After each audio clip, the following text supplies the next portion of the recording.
Electric motor यह उपकरण आपके मोबाइल के वाइब्रेटर से लेकर पंखे, washing machine, elevator, drones, electric car, electric trains और न जाने क्या क्या चलाता है। आज का यह वीडियो इसी के ऊपर है। मोटर्स कई प्रकार के होते हैं, उनकी स्ट्रक्चर और वर्किंग भी अलग अलग होती है। इस वीडियो में हम डीसी मोटर को समझेंगे। पहले हम एक बेसिक स्ट्रक्चर से यह समझते हैं कि इलेक्ट्रिसिटी को रोटेशन में कैसे बदला जाता है।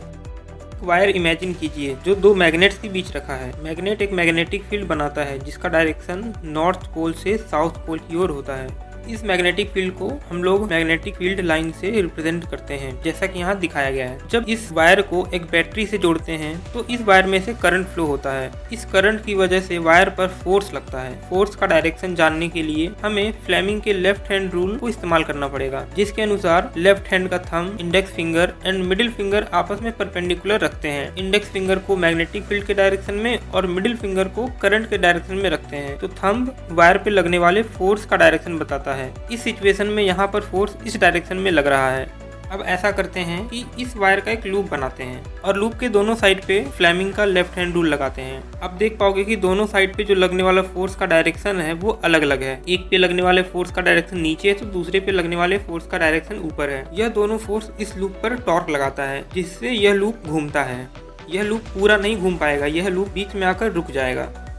ऐसा इसीलिए होता है क्योंकि इस पॉइंट के एक साइड में और दूसरे साइड में लगने वाले टॉर्क का डायरेक्शन अलग अलग होता है। आप यहाँ पर देख सकते हो कि जब लूप इस पोजीशन पे है तो टॉर्क इस डायरेक्शन में लग रहा है, जबकि यही लूप जब घूम के इस पोजीशन को क्रॉस करता है तो टॉर्क का डायरेक्शन बदल जाता है। यही कारण है कि यह लूप इसी पॉइंट पे रुकना चाहता है। दोनों साइड जो टॉर्क लग रहे हैं वो इस लूप को इसी पोजीशन पे लाके छोड़ना चाहता है। इस चीज को आप एक और तरह से समझ सकते हो कि यह जो लूप है यह खुद का एक मैग्नेटिक फील्ड बनाता है।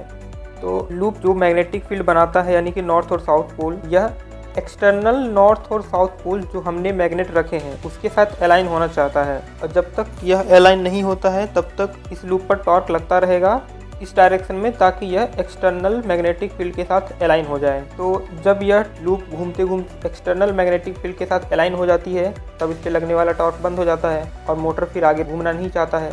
तो लूप को लगातार घुमाने के लिए हमें यह इंश्योर करना होगा कि दोनों साइड जो लगने वाला टॉर्क है वो एक ही डायरेक्शन में हो, ताकि यह लूप लगातार एक ही डायरेक्शन में घूमता जाए।